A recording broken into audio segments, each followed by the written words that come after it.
बुलंदशहर में अटल स्मृति सम्मेलन में शिरकत करने पहुंचे प्रदेश उपाध्यक्ष देवेंद्र चौधरी। भारत रत्न अटल बिहारी वाजपेयी के कार्य और योगदान पर किया संबोधन। एसआईआर पर बोले देवेंद्र चौधरी, वोटर लिस्ट से हटाए जा रहे अपात्र लोगों के नाम। प्राथमिक विद्यालय की मर्ज पर बोले देवेंद्र, सरकार शिक्षा को बेहतर बनाने की ओर अग्रसर है। खुर्जा के पंचवटी कम्युनिटी भवन में आयोजित किया गया था अटल स्मृति सम्मेलन।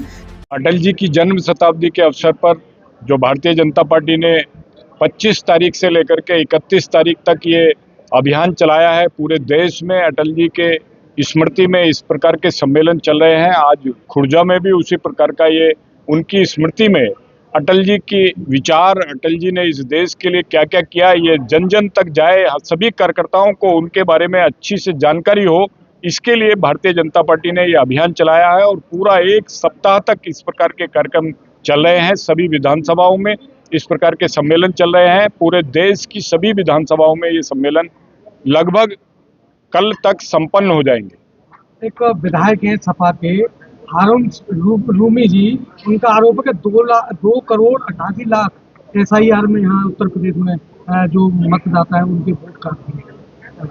देखिए, अभी हमारे अध्यक्ष जी बोल रहे थे मंच से, जो अपात्र है उसका वोट कट रहा है, किसी का काटा नहीं गया है। अपात्र है, मर गए, उनका भी वोट था, कुछ विस्थापित हो गए, कुछ दूसरे जगह जाकर रहने लगे, या किन्हीं का 2 जगह वोट था, शहर में भी वोट है, गांव में भी वोट है, वो वोट हटा है, काटा नहीं गया है। काटना होता है कि सब मन से काट दिया, ये नियम अनुसार जो कट रहे हैं वो वोट है।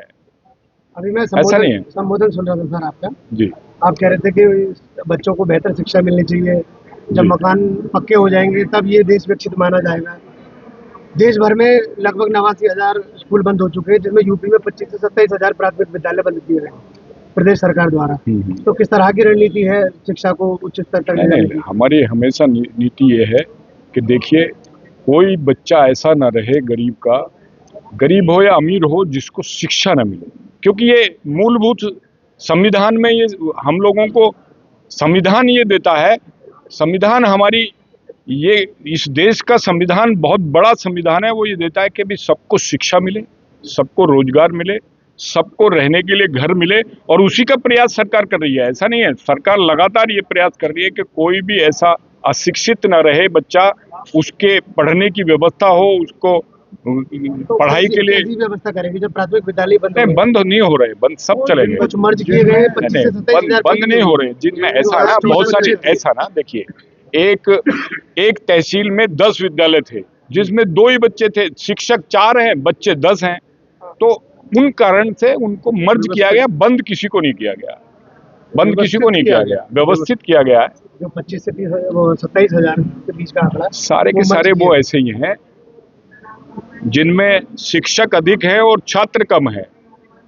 अब 10 छात्रों के ऊपर 4 शिक्षक हैं, तो उनको व्यवस्थित करने का काम सरकार कर रही है और उनका स्तर अच्छा हो, इसका भी प्रयास कर रही है कि जिससे बच्चे उसमें जाए। अभी कॉन्वेंट में बच्चे जा रहे हैं, उसमें बच्चे, उनको शिक्षा अच्छी मिले, उनको बिना पैसे के शिक्षा मिले, उनको ड्रेस मिले, उनको बस्ता मिले, उनको किताब मिले, इसका प्रयास सरकार कर रही है।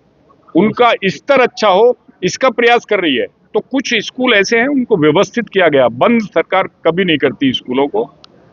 ये हमारी नीति में ही नहीं है। हम तो चाहते हैं कि एक भी व्यक्ति इस देश में ऐसा न रहे जो निरक्षर हो, सबको शिक्षा मिले, सबको सुरक्षा मिले, सबको घर मिले, सबको रोजगार मिले, तभी तो ये देश बनेगा विकसित राष्ट्र। यही इसी नीति पर सरकार हमारी काम कर रही है, चाहे प्रदेश की सरकार होगी, चाहे केंद्र की सरकार होगी। धन्यवाद। टाइम 24 न्यूज के लिए खुर्जा से फिरोज मलिक की रिपोर्ट।